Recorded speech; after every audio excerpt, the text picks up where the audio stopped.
So welcome to the show today. Today I have Thomas van Halewyck with me, and he is founding partner at Bundl.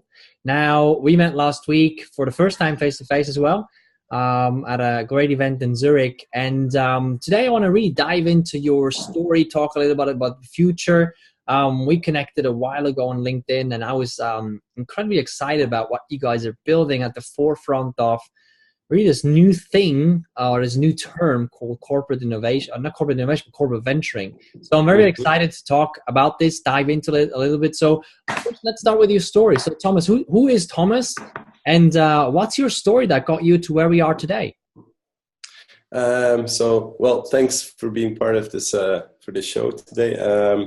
I'm Thomas van Halewyck. I'm co-founder of Bundl, and Bundl, as you mentioned, is we are working in the area of corporate venturing. Specifically, we build startups for corporations. So that means we team our entrepreneurs with their entrepreneurs up, and in that format, we build a new spin-offs or spin-ins eventually for these big corporations. How I got to that story is actually I have a background in product design. That was actually how I was as a student, and then after that, when I got a bit after I graduated with one of my classmates, I started Bundl. So that was when I was 23. We were first a product design company because that was what we most related to, but we grew quite fast into more strategic questions. Asking why why the product was coming onto the market, and then we grew from that into more the topic of innovation. But innovation is a quite wide perspective. Like, there's a lot to do in innovation. There is innovation culture, there is hackathons, there is like all kind of things happening. You can also, I think it's sometimes a bit of a buzzword that also in marketing and stuff people are using innovation. So specifically into that area, we've focused on the corporate venturing part, where we specifically chose to build startups with big corporations, because that is where the big corporations today have a lack of entrepreneurs to really dive into possible new markets or products or services that they want to offer in the future, and they lack the methodology or the speed to get to that level or to those startups. And that's where we kind of come in, and we enable that entrepreneurship, and we enable the methodology to get to that point. So that's basically the short version of how I got to where I am today. Perfect. So just one question I'm always curious about. So you could have gone down the road of, going to actually, instead of working with corporate in the startup field, go and work for corporate and, have a nice job and earn some good money and everything and stay there for a while and have, all the securities and everything and the bonuses and benefit that come with it. Yeah. You decided to say no to comfort and said, no, I'm an entrepreneur. And the entrepreneurial track is usually not the easier. It's usually not the more promising in the beginning. So yeah. I'm just curious, what made you decide to go down the path of entrepreneurship? There's a couple of reasons why. Some are, I guess, more business related. Some are a bit more, let's say, personal adventure driven, I think. Maybe I kick off with the personal adventure. I think it's I was always attracted by the freedom that an entrepreneur has. That was a personal drive. And I was actually at that point, it wasn't necessary for me to have an office or something like that, but I was searching for other places also in corporates and stuff where I could fulfill this personal drive of freedom. And I didn't find companies at that point that had a match with this personal freedom and the interest of design and innovation. So that's one reason why I didn't choose for that option.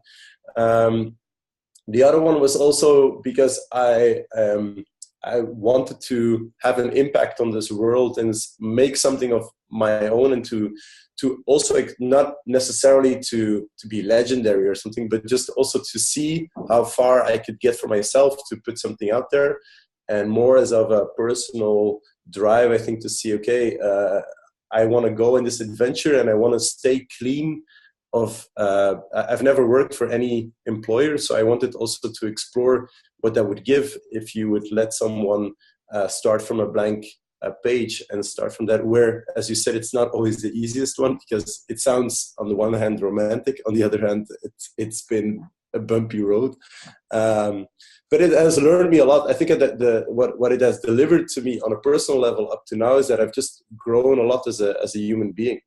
And I think that is because I chose for that path, because I had the bumpy road. I had to come up for myself. I had no like safety net or anything. It was just me, and if it went wrong, it's also your fault. So you're personal committed to it. So that's really the interesting part. And then, of course, from a business perspective, I also saw it. I also was not very interested in like a monthly salary. That's always where you have to where it's about the fee on a monthly basis. I was more searching for like another type of business model for myself as well, which was interesting. And then I think the third motivation was more related to the innovation part, is that I just didn't see something out there that I wanted to bring to the market. I think if someone else would have been there at that point that would have delivered it, I maybe would have gone there, but it wasn't. So then I had to make the decision for myself. So I think those were the main reasons why, I think. I love that. And because it's for you, is like the key thing that I heard was the personal growth, the personal journey, which is always huge as an entrepreneur for sure, and probably almost always bigger than if you go work for somebody else, because there's just another level of personal leadership that you need to take. They need to take on as a responsibility. And I find that really fascinating. So another curious question that I always have, maybe we can go into this, not too philosophical, but what is it for you personally? What inspires you every day to go to work? I think that would be related also to the personal growth. I think there's a couple of items there. One is definitely people. I go to work for the people I work with. I'm kind of a people-driven guy. I like to cooperate. It's also been a challenge for me. Like all of the reasons I said before, also forced me to find a model for our company to be able to work with people like myself. Because of course, if everybody thinks that way, nobody would come to work for me either. So I also wanted to create a culture that was able for other people that thought like me to. So that was that was a big challenge I went through as a company, but we got a model out of there. And that is also why I come to work now, is because I'm just inspired by all the people that I have around me. I think personal contact is the first thing why I do it, and what I learn from that and what I can teach those people. So I think it's always a balance between something that you can learn and something that you can give back. I think you inhale and exhale, I think, and that's, I think, what you have to do. Like you take energy and you give energy to other people. And I think I am still in an environment and a topic, of course, I'm very interested in the topic of innovation. I was always attracted to the future. And I like to inhale and exhale in that topic, and with the people around me. That's basically why I come to work, I think. I love that also on the topic of inhaling, exhaling. Sometimes we as business people, we can be stuck with one side of that. Either we just simply inhale and inhale and inhale until, well, there's a limit to inhaling. There's also a limit to exhaling.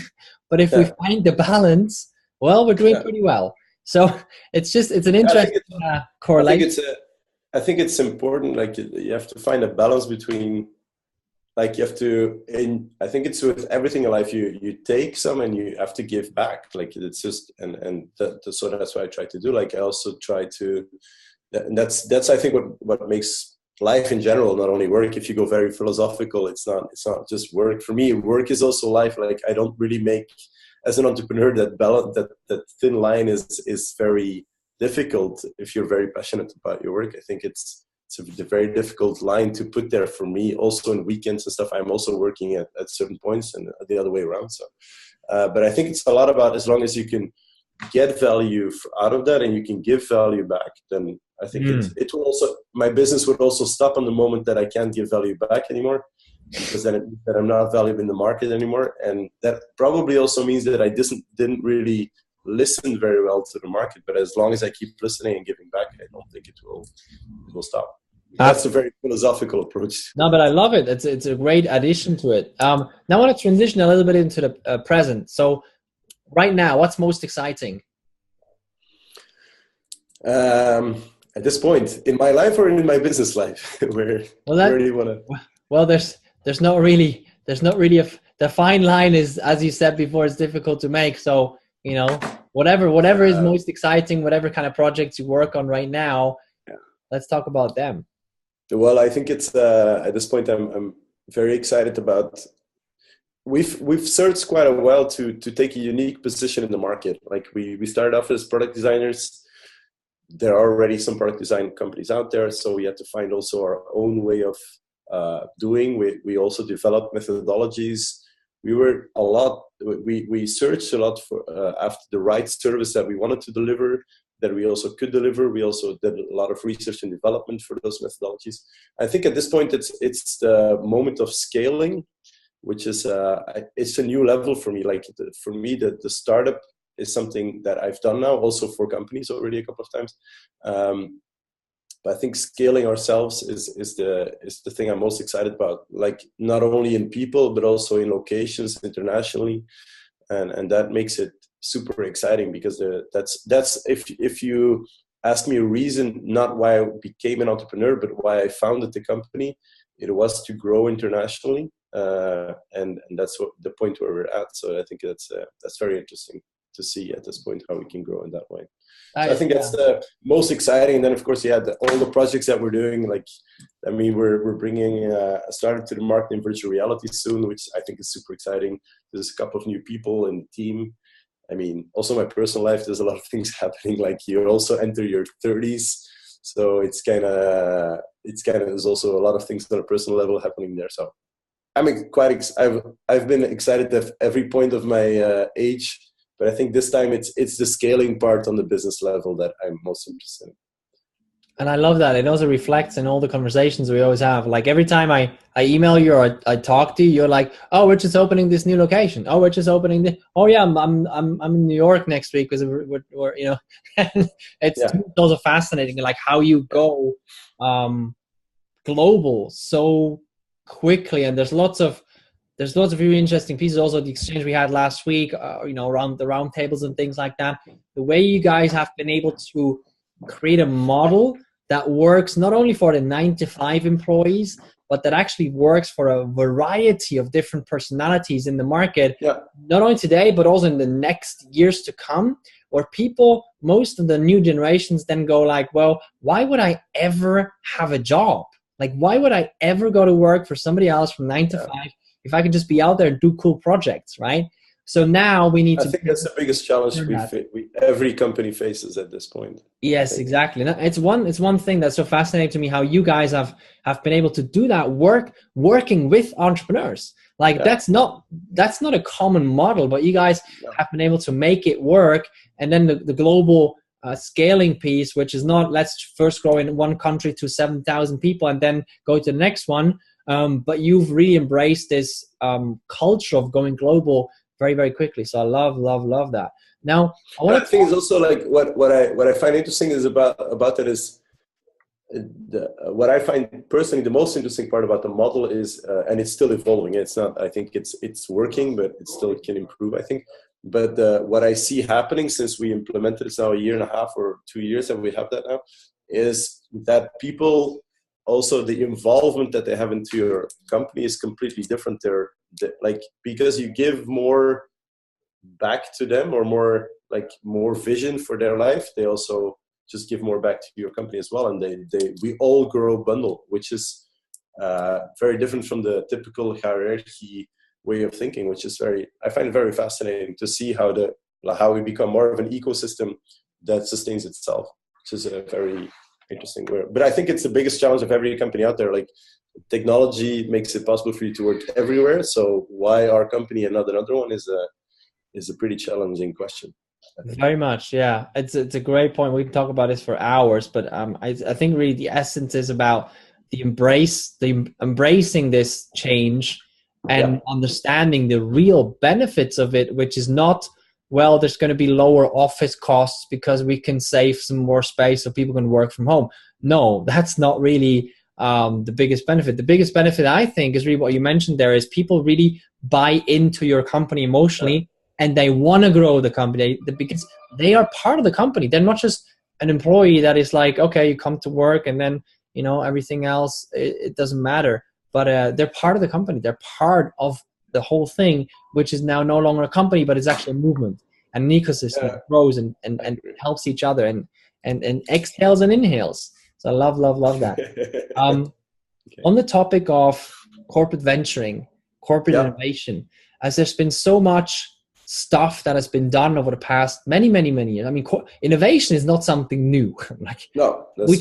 Which is use it more now in a buzzword sense, right? Yeah. But it's not something new. I mean, people have been innovating since basically people exist, right? But this sense of corporate innovation is, relatively young in the history of humanity, because we didn't have corporate for such a long time, and now there is such a massive transformation. There's lots of corporations out there with an amazing amount of assets, right? And all these assets now become smarter and smarter. And there's a whole new way of working together across sectors and across company sizes like corporate and startups. So what do you see as the state of the art right now that we have in terms of corporate innovation today? And where do you see we're going the next 5 to 10 years? With how things will be done? I have to think about that 2 seconds, but I think that in a lot of ways, a lot of corporates are.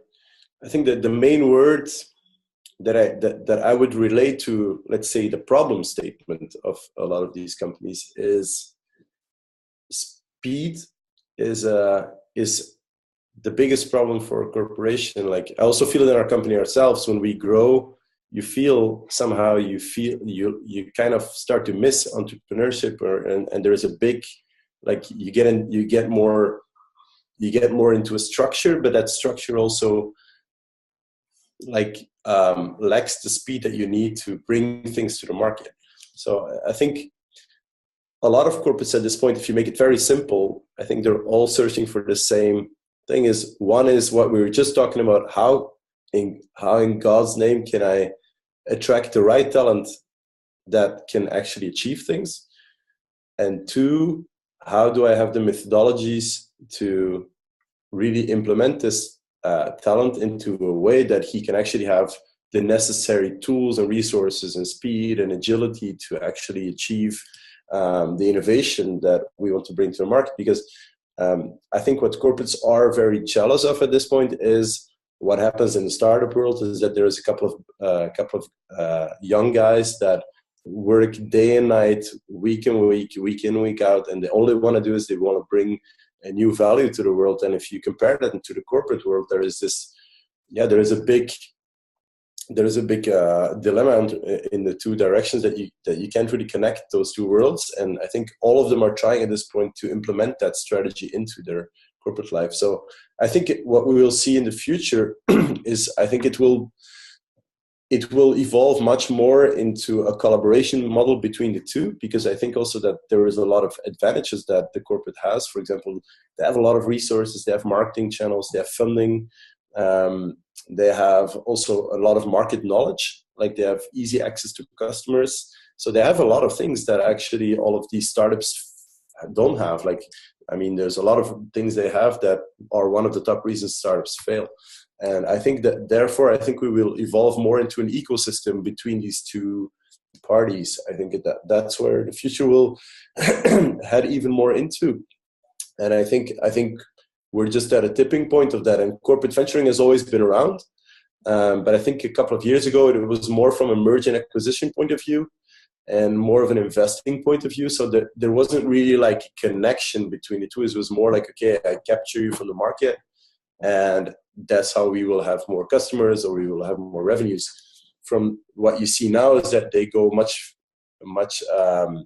much more to the start of the process, where they start from the initial incubation of the idea, which is something that hasn't been along so long. Like it's more of a risk that you take there, because if you do a merge and acquisition, you know the value that you will get out of it, and so you have to give a lot of money for it, of course. I mean, there is a certain risk that you don't have anymore. If you start early in the process, you really start from an initial idea, which can still fail or do anything in the market. But I think it's much more interesting from a culture perspective, because a lot of merger and acquisitions or investments have fail in the fact that they are the implementation part is very difficult, especially from a culture perspective from the two companies. So I think therefore we will see much more an ecosystem to the early stage of the innovation process in the upcoming years between corporates and startups. And I think we are doing one of the formats in there, and I think that there will grow more formats in there, which we might be providing in the future. But I think that's going to be very, very interesting to see. I think it's all about the entrepreneurship and what you were just saying: attract the talent, make it possible that they can deliver what they want to in the world and make an impact on it, and deliver the methodology and the structure for them to do it. Now, I love where this is going. Like, one thing that I always struggle with, especially also when I talk to corporates and for them to also understand, or for people in general to understand. So you're this big corporation and you see, okay, there's startups out there and lots of cool things are happening, and you're sort of like going, wow, it'd be so cool to have this thing somehow in there. But there is such a massive gap in terms of mindset, in terms of how things are done, that very often the corporation is like, it's wishful thinking, but we don't even see where to start. So yes, we can launch an accelerator and build our own incubator, but are we then just reinventing the wheel again? Or like, we don't want to just start from zero. If we could have something that's already out there and working in a model or something like that. And I hear that a lot. So how do you think that gap is being closed? And what are some of the practical ways that you feel corporations can work closer with startups in a way that makes sense, but they don't have to just, buy a startup and go like, okay, let's make this work, and then the innovation dies again. So how do you think that can work actually? Yeah, well, I think one of the ways to do it is to disrupt from, how we say that is to disrupt from the inside out, is to enable your employees or the talent that you attract to actually provide them with structures so that they can come up with ideas themselves, get a kind of an internal funding funnel where people can come up with a certain idea. They go for a kind of what startups also do. They go to a sort of garage funding stage where they have to present to the corporate, and then go to the next stage. They have to provide an MVP on the market, and then you kind of providing the structure internally, which I think is what some of these corporates are trying, which is the incubation part. I think the biggest challenge, of course, is getting the right entrepreneurs in your company to be part of this. Also incentivizing them in the right way, because still, if you put someone in there from a 9-to-5 job, it still is going to be difficult to compete with others on the market. So I think you also have to look at your incentive models and how can you get these people motivated to be active. And so I think that's one way to tackle it. And the other one, but then you're building startups from within. And then the other thing is, I think, is to connect in an early stage with startups, which is then more the acceleration programs that companies are trying at this point, which is, of course, another challenge. It's more like, okay, a startup is already at a certain stage, and we give them certain structures so that they can possibly grow into a company or out of it. But of course, that has less impact on the internal mindset or culture. I think the first one is, for me, the most interesting part, because you start from people that have the knowledge. But the crucial point is, of course, how do you find or create the entrepreneurs within your company? And that is, I think, a big challenge that a lot of corporations are facing. And then I think in that way, for me, a lot of corporations are then choosing to train these people. which I think we are also, I mean, we specifically put ourselves also very clear to corporations like you have the choice to train 1,000 people and to let them become innovative, or I think you select a couple of the very few entrepreneurs that are already on that level and you create a hero case or a couple of them within your corporation, and I think then the rest will automatically follow because they will see that this kind of structure works. So I think I'm much more a fan of this than I'm always a bit of let's say when I hear people asking us to come and train people, I'm a bit skeptic about that, because I'm like, okay, I can come one day to say how innovation works, but that's not really going to change your mindset. I think if somebody of your company brings something to the market and can prove that he can actually achieve new customers, revenue streams, then I think automatically the rest of your company will think, okay, this can actually work, and it works in this way. So I think that lead by example, I think is a good way of doing it. This is great, because it goes into this direction of innovation from the inside out, basically. Yeah. And I love that. We had some great conversation in the past couple of weeks about this specific topic there. So, yeah. Okay. So let's say I'm the CIO, CTO, head of innovation, or whatever of an organization. I'm in charge of 600 or 1,000 people. And I look at the group and I go like, there's nobody in there entrepreneurial. Like, that's at least my perspective, right? So how do I figure out who are because I can't just go there and ask them, are you, do you feel like you're an entrepreneur? How do I figure out who is the right choice in my talent pool to say, okay, let's work on this together? Yeah, well, I think I'll answer two things. I think the first one, to tackle what you said before, that it is true that a lot of corporations react that they don't have it. Just, I think if you say that about 1,000 or 2,000 people in your company, that sounds really amazing that you can say that. On the other hand, it's also the same people that when we dive into market analysis, that tell us like, oh yeah, those guys out there, those competitors, they used to be ex-employees of our company. So the thing is that they are there, they just leave your company because they want to do it in a different structure. So I think it's so to say that they don't exist, I don't agree. I think it's just about the structure or the methodology that you create, or the mindset or the incentives that you give them to do it. Of course, I'm not going to build a startup for you if you pay me, I don't know, a fixed salary of in a month. I'm not going to work day and night for you. I'm just creating something for you. It's not for myself. So, that's something you have to change. On the other hand, to find them, there's a couple of techniques to do that, but I think it's of course you're casting people. So I think it's a couple of ways you can do it is that what you see in corporations is that they work with kind of competition formats, so that people can they can choose to become part of a program. And already in that way, you can see which people are interested, which are not. Like if you create the right incentives in that format, then I think automatically you will already filter a certain amount of people. And I think from that point, it's also you can lead them through each of these stages. Like, okay, which ideas could be selected? Then they have to present in front of a jury, and through all of these stages, I think you can clearly see, okay, these people have the potential and these have not, or these already have a good idea and a good business potential. They have a good team. They have already a team setup that we can work with. So I think that is a way that you can actually tackle that kind of, because it's tricky how to find them. And I think that could be a good way to do it, I think. But in most organizations, if you have a couple of talks with people, at first they will say that they don't have it, but if you keep asking into it, then they always know where those 4 or 5 guys are that are a bit the weirdos in the group, that work a bit more and that are frustrated and that search for a different kind of incentive. So I think eventually it's not a big task to do it either. So I love that. Now, it's always interesting. There's this thing called the curse of knowledge, because you go like, well, it's pretty easy. No, here's how it's not that difficult.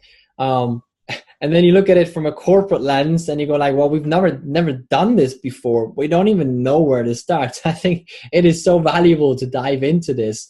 And maybe if we can break it down, not just that process, but corporate innovation in general, the way you go about it, in terms of internal, external, so incubation, acceleration, but just in terms of the work that you mostly do with the corporates, if you had to break it down into 3 core principles that I can put on my wall as my rules, to go about this in this way with those 3 rules or core principles, what would these 3 principles be?